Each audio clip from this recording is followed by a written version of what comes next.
Okay, watch this. 9 out of 10 students stepping into the Cambridge IGCSE Computer Science 0478 exam get their binary calculations wrong in exactly one specific way, and it quietly, instantly costs them their grade. It's a completely predictable trap sitting right there on the paper just waiting for you to fall into it. But today, we're going to expose that trap, along with the absolute most crucial points across computer networks, software, and web design so you can walk into that exam room completely bulletproof. Look closely at the left side of the screen right now. Overflow always means the result is negative. This is the cold open mistake we need to address immediately. Now, it looks like a perfectly reasonable answer if you've only memorized textbook definitions without really understanding the physical reality of the hardware.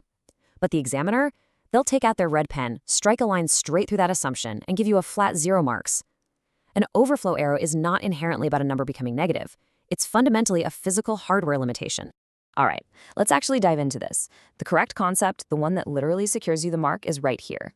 Overflow occurs when a result exceeds the allocated register size. I want you to think about this with simple, everyday logic. If you have a physical coffee mug that holds exactly 250 milliliters of water and you pour 300 milliliters into it, what happens? The water spills over the edge, right? It doesn't magically turn into a negative amount of water. It just literally doesn't fit in the container. The exact same thing happens inside your computer's processor. So here's our roadmap for this explainer. We just hit the exam mistake trap. Next is binary addition and overflow, followed by simplex and duplex transmission, the core software hierarchy, HTML and web page applications, and finally an ironclad exam strategy. Kicking things off with Section 1, binary addition and overflow, clarifying those misconceptions. To truly understand this, we need to stop thinking about math on a piece of paper and start thinking about electrical signals in a physical machine. The foundational piece of hardware you need to know is the 8-bit register. By definition, it's a hardware component built to store exactly 8 bits of data. That means there are exactly 8 physical slots, or circuits, holding an electrical charge representing either a 1 or a 0. There is no 9th slot. It simply does not exist in this architecture. And this full-screen diagram brilliantly illustrates exactly what goes wrong when we look at these binary addition rules. You see 2 8-bit numbers being added together. But look down at the result at the bottom. It's a calculation that produces a 9-bit result. Because our hardware constraint is an 8-bit register, that extra carry bit on the far left becomes an overflow. It has absolutely no physical space or glowing circuitry left to occupy. So in the exam, when you're asked for the consequence of an overflow, you have to use precise wording. You need to explain that it leads to data loss or an incorrect value because the result literally exceeds the hardware's storage capacity. Moving right along to Section 2, data transmission, looking at direction and flow. Now that we've secured the internal hardware, let's look outward at how data physically moves across different network mediums. I've put this clean breakdown of the 3 physical transmission modes up on the screen for you. First up is simplex, which is strictly a one-way street. Only one device can send and the other can only receive. Then we have half duplex, where both devices can send and receive, but never at the exact same time. Think of it like a walkie-talkie.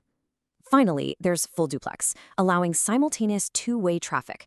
What examiners really love to test here is the Transmission Control Protocol, or TCP. Because TCP is a full duplex protocol, it actually requires 4 separate segments to completely terminate a connection. Since data is moving simultaneously in both directions, each end of the connection has to shut down independently to avoid deadlocks.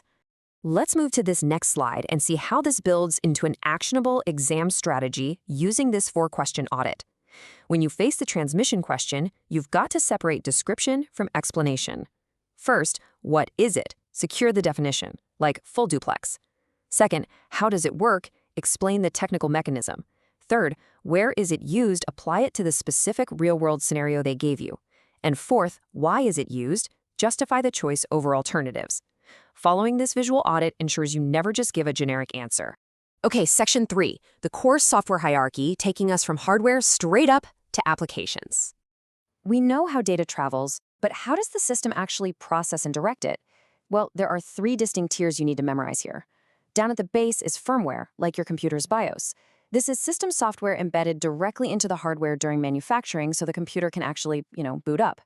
Above that is system software, the foundational programs, most importantly the operating system, that manage internal operations. And finally, sitting right on top is application software. These are the end-user toolsets you interact with every single day, like web browsers and word processors. The absolute biggest mistake students make is confusing the tools they use with the hidden engine running the computer. So the crucial point here is visualizing the operating system as this central glowing hub. It's the invisible engine of your computer. Take a look at memory management on the left side of the screen. The OS allocates resources so that different programs don't attempt to use the exact same memory location simultaneously, because if they did, that would cause a major crash. Then look at the role of interrupts at the bottom. An interrupt is a specific signal sent to the processor that stops the current task to deal with an immediate high-priority event. It's exactly how your computer handles multiple inputs seamlessly without locking up. Which brings us to Section 4, HTML and Web Pages, focusing on structure and application. What happens when your application software actually connects to the internet? Here's a bit of an interactive challenge for you. How do you translate basic knowledge of HTML tags into a high-scoring exam answer when the clock is actively ticking down? Because knowing what a div tag or an image tag does is really only layer 1. The Cambridge Mark Scheme demands that you explain how these structural tags apply to a specific scenario, and man, that is where the pressure hits hardest. Now, what's really interesting about this graphic is the 3-step technical method on the right. Step 1 is identifying and classifying, basically pinpointing exactly what process the question is asking for. Step 2 is logical sequencing, which means explaining the HTML structure step by step in a clear, ordered flow. You're moving beyond just describing tags to actually explaining their function. But step 3 is absolutely the most important: contextual connection. You must link the explanation back to the specific scenario provided on the paper. If the exam asks about a retail website, your answer has to mention retail, customers, or shopping carts. This is the exact justification examiner's reward.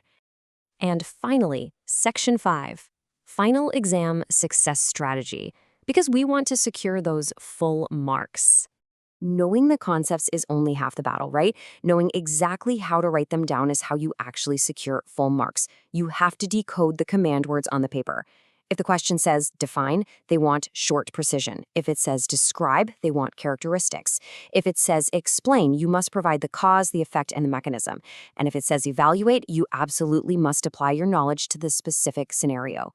Remember this golden rule for sure: 1 mark equals 1 distinct technical point. Never repeat the same fact using slightly different wording, because you're just wasting your own time and missing out on points. So, to guarantee you hit every single mark, follow this 4-step concept to wording framework. Step 1, secure the definition. Step 2, explain the underlying technical mechanism. Step 3, apply it explicitly to the given scenario. Step 4, justify the advantages or outline the exact consequences, just like we did with the hardware limitations of a binary overflow earlier. Generic answers just fail, but tailored, step-by-step logic, that guarantees success. Master the mechanisms, match the mark scheme, and stop losing points to the same predictable traps. If you adopt this exact mindset for your next revision session, your results are going to transform dramatically. I really want you to look at your notes today and ask yourself, what is the one technical concept I've been trying to memorize without actually understanding the physical hardware mechanism behind it? Find it, break it down, and apply what we've learned in this explainer today. So looking at your syllabus right now, which technical trap are you going to dismantle first? Thanks so much for joining me, and I'll catch you in the next one.